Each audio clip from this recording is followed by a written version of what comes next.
I do want to start off today's video by saying your boy feels kinda old. Today's my 25th birthday. I started this channel when I was 14, so it's been a hell of a journey. It's been a long 9 years, which the 9-year anniversary was actually in January. And so today at 25, I do just want to do a little bit of a brief reflection and just say that I know I'm not famous, I'm not rich. I don't even know if you could say that I'm a quote unquote successful YouTuber, but I will say this.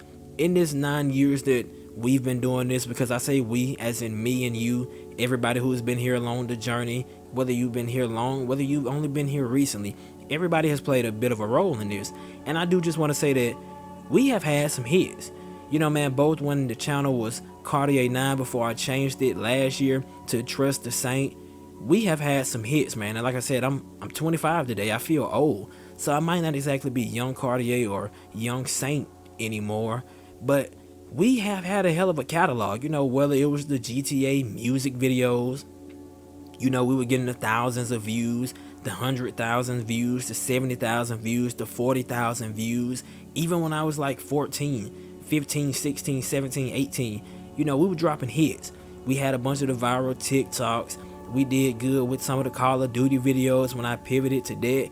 But I do just want to say that the thing I find most interesting is that recently the most growth I've had is from the WWE 2K videos, which in itself is crazy because I know you can't see it because I have it I have it like private or unlisted. But when I started this channel, the main two things I posted, well, if you want to count and say three, it was WWE 2K16, my freshman year of high school, GTA 5, and of course NBA 2K16. But my favorite videos to make were the WWE videos. And so for us to pretty much come, I guess, full circle, and now these are the videos that I'm kind of relevant for now in a way, I think it's crazy. And I want to say, man, shout out to everybody who's supported the channel. Again, whether you've been here the entire time, whether you've only been here recently, I really can't thank you enough. And I know I don't really do the best of job at responding to the comments in the comment section, and I don't want it to come off as I'm being, I don't know what's the word, a prima donna. I'm being Hollywood. It's not that. I just kind of have a bit of a social anxiety. So if you've been commenting, I don't want you to think that I've just been purposely ignoring you or something. But again, man, we come a long way. But I gotta talk about WWE 2K26, WWE 2K27. So as those of you who may know, I dropped a video on Wednesday. Didn't drop a video yesterday because I was anticipating patch 1.10, which as we see, it did not come out. So no video yesterday, but the video I made Wednesday, I was discussing some of the things that could make, you know, 2K26 better. And I specifically did mention, what if 2K decided to bring back create a story and create a finisher? And so I do just specifically, because I've been thinking about it a little bit more, and so I just specifically want to talk about both create a story and create a finisher. So again, just like always, timestamps will be in the description below. Let's just go ahead and get into it. Everybody who pretty much plays these games know just how integral create a story used to be. You know, whether you were doing something wacky, whether you were doing something extremely serious, it played a role into the community. And if I'm not mistaken, I'm pretty sure, I know we can't see it now because I think servers and stuff are down, but some of the most downloaded content on community creations, it used to be custom stories, believe it or not. And I feel like that we're at a point with the technology where 2K is not really taking as much advantage of this as they could, because we all know 2K is really pushing to make 2K26, because I don't even think to say pushing. 2K26 is essentially a live service game. And if you want to make a live service game, you need to have what? A community behind it. And we live in a day and age where pretty much each and every single person who has a gaming console, you know, they're fully capable of making content. Whether, you know, you're on PC, you have a screen device, you know how you what is it, like Elgato, or not Elgato, what is it, I can't think of it's a platform that Streamlabs. You have Streamlabs, Xbox, you can know, save a clip, download it to your phone. Then you can use something like CapCut, TikTok editor. I think YouTube has a built-in editor. Instagram has a built-in editor. PlayStation has Share Factory. They have, you know, you can just upload the clip to the PlayStation app and use the other apps I just said. Or again, you can use Elgato. And so since we at this point where everyone is just so able to take their footage and make clips and make content, you know what that means? People would upload this stuff online because people are already making it, and they're just doing it the harder way because we don't have access to this stuff in the creative sandbox of a creator story. And so what it would do, if you had this mode, people would be able to upload their stories online.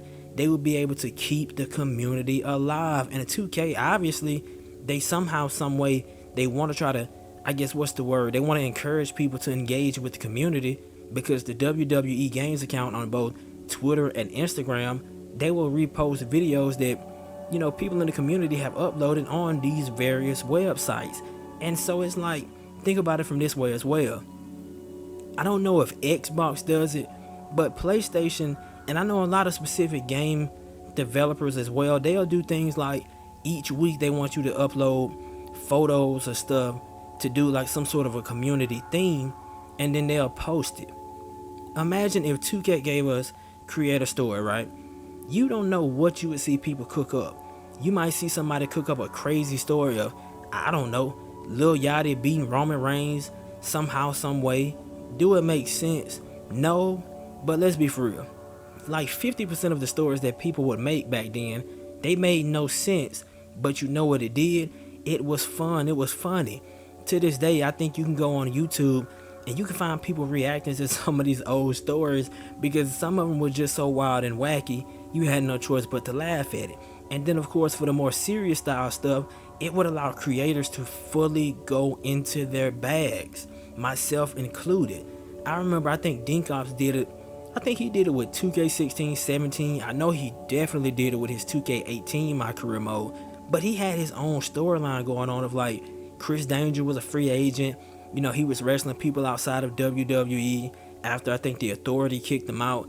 And so he was making his own storylines, and he was having to pretty much go do it the harder way because he just didn't have all of these cutscenes on demand. And it's like, you can work around it, because I did a lot, especially with my 2K22 AEW Universe mode. If you know, you know, when I did that series, one thing that I would do, I would kind of take two universe modes, and one of them, I would just specifically use it to get cutscenes and stuff, or just hope a cutscene would trigger. Versus if you had create a story built in, you would automatically be able to do it. Like for example, and again, another reason, especially because of the gameplay this year, it would allow for the wacky stories, or just, wild stories in general. Because think about it. Remember how in my video when I discussed about the physics in this game and how they're just absolutely insane? So imagine Damian Priest and Kane, they have some sort of a blood feud.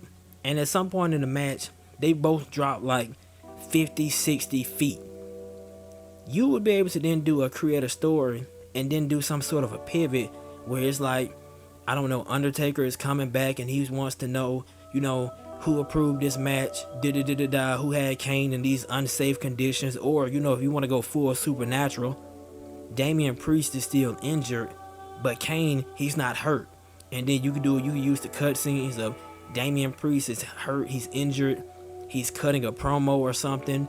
Or you do a cutscene of them being wheeled out into ambulances, and then next thing you know, you show Kane attacking him backstage as, Priest is being loaded into the ambulance or something, because Kane is a demon, he's a supernatural character, he can't get hurt. And so it's like, that would just be so fun. I don't know why they just don't take advantage of it. Think about it, you had some sort of a storyline going on, you wanted to do a random superstar debuts on the main roster. I don't know, let's say we had Julia doing an open challenge, and then who answers the open challenge to face her for the United States Championship? Oh my God, it's Lizzie Rain. Lizzie Rain on the main roster. And then she has the NXT North American Championship. Oh my God. Think about when Cody Rhodes and Roman Reigns teamed up at Bad Blood, which I saw that match in person. And then think about it, if you wanted to do this storyline in universe mode, you can't, in the sense of, you can't have a cutscene where both men are in the ring cutting promos against each other and they're supposed to be on the same team. Like, you can, but you have to fully brute force it, like I just mentioned with, what I did and what Dinkops had to do. Versus in create a story, if I wanted people to experience this story, I would be able to take a clip of them, you know, the cutscene of them in the ring cutting a promo, standing against each other, and then, you know, the very next thing, I would be able to insert the match of them teaming up. You get what I'm saying? And so I don't know why 2K just won't capitalize off of it, because it would just be interesting. But, you know, maybe that's something they'll consider. And then another thing I want to briefly touch and discuss: create a finisher. I feel like this especially would play in with the whole thing about 2K trying to make this a live service game, and how if they had this in the game, it would allow so many people to make these viral, wacky videos. Just imagine you scrolling through TikTok and you see some sort of a brain rot finisher. A dude does a low blow, eye rake, low blow, eye rake, a stomach kick, stomach kick, stomach kick. He does another eye rake. Did I say another eye rake? But this time it's slowed down to like 50%. The next thing you know, he just super kicks the hell out of his opponent.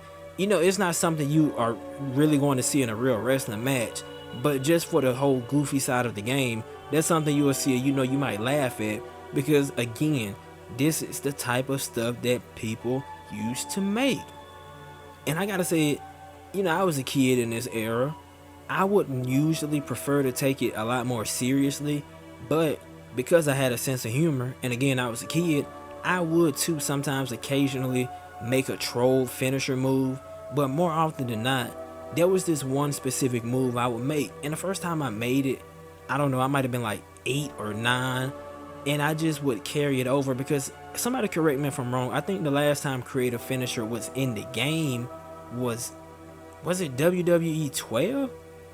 I don't think it made it to 13. Was it 12? It could have made it to 14, but I think it was somewhere between SmackDown versus Raw 2011, I want to say, and 2K14. And so I don't know why. I don't even know how I cooked up this move. It was this one move that I made. I think I first made it on SmackDown versus Raw 2010. So the move would start off with, my guy would do an eye rake, and then he would kind of, I'm trying to think of the best way to describe it, he would kind of lift the person up. It wasn't fully into like a torture rack position, but he was essentially kind of lifting them up and towards the angle of the torture rack, where you kind of, you know, you put the guy on your shoulder. But then the move would transition into sort of like Baron Corbin's End of Days, except instead of, you know, slinging you onto my arm and slamming you on your back, he would kind of do a rotating slam and just slam you on your back. And I would call the move, I think I gave it the name the Destroyer Slam. And that was my dude's move. SmackDown vs. Raw 2010, SmackDown vs. Raw 2011, however many games that it was in, I would just make it every year. And I think I made one crazy, stupid diving move that was like, he did like 15 flips in the air. But it was just something so much fun. Matter of fact, I was wrong. It was on WWE 13. It might have made it to 2K14, because I remember when I turned heel in my online call league, if you remember those, I had a move called Strictly Business, because my whole gimmick was I turned heel. I had became like an authority type of guy, because again, you know, hey bro, when I was a kid, you know, I've always been able to cook up storylines, but my whole gimmick, I was kind of inspired by like Robert Roode. I was inspired by like 2012 Robert Roode, you know, those type of authority gimmicks, those type of heels. And so I had a catchphrase with it where it was like, it ain't nothing personal, it's just strictly business. And the move was like, I would do a kick to the gut and then a swinging neck breaker, and it was just cool. And it's just, the games feel so empty with these missing features, because man, imagine the amount of things you would see with creative finisher and create a story nowadays. In a lot of ways, dude, I hate to be a boomer, or I guess since I'm Gen Z, I'm a zoomer. I hate to be a zoomer, but I gotta feel like a lot of these kids, man, they missed out. They don't know just how awesome it was to be able to see somebody do a crazy move, and then you could attempt to put your own spin on it in the game. Or if you just somehow wanted to do something outrageous, you could do it. And so I'm hoping that at some point 2K will consider bringing these back.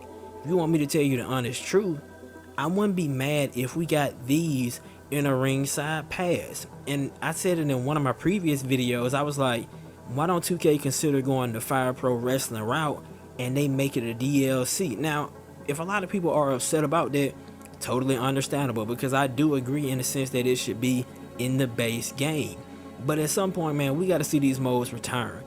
People begged for GM mode for years. We got it back.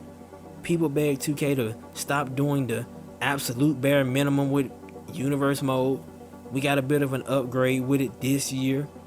If enough people, and I say enough because I have still, this is something I see people speak about every year on their wish list for the games, features they want to see. This is something we need to see make a comeback. And if I got to be real honest with you, I think the only way, just from the way it's looking, I think the only way we might see this feature return is if in the next AEW game, they have their own interpretation of it. And I know Fight Forever wasn't a great game all the way. It wasn't perfect. But if you pay attention, Fight Forever gave 2K enough, fright for them to get their act together with 2K24, because you saw the amount of features they added in 2K24 that was in Fight Forever that we have now, like the ability to have 4 signatures, 4 finishers, thumbtacks. So I think we need AEW Fight Forever 2 or whatever the next game will be. We will need that to have a strong showing. If it has if it has create a finisher or its own variation, or create a story, its own variation, even if it's not necessarily great, just the simple fact that they would have it, I think that would get 2K to put it in, whatever WWE game would follow. But, that's just my whole opinion on it. Leave it on the comment section down below. Did you enjoy these modes when they were, available? For those of you who still have access to SmackDown vs. Raw, the older WWE games, on a 360, a PS3 or whatever, do you still actively engage in those features? But hey, man, your boy getting ready to sign out. You already know the routine by now. If this is your first time stopping by the channel, I want you to go ahead and get that reg. I want you to go ahead and get that leg ready. I want you to do a little bit of a doot. Go ahead and tune that man up, and then I want you to hit that like button with the meanest, and I mean the absolute meanest, super kick that you could possibly kick up. Cook up, man. You know what I'm saying. And then as far as that subscribe gun, bro, I don't know, I'm tripping. That subscribe button, I want you to pick up that subscribe button, and then I want you to power bomb it, and then I want you to spear it. Shout out to the OTC, man. OTC1 got a championship match tomorrow. Don't know if he's gonna win. Jacob Fatu might win. Let me know also your prediction on that match as well. But your boy getting ready to sign out, man. Take it easy.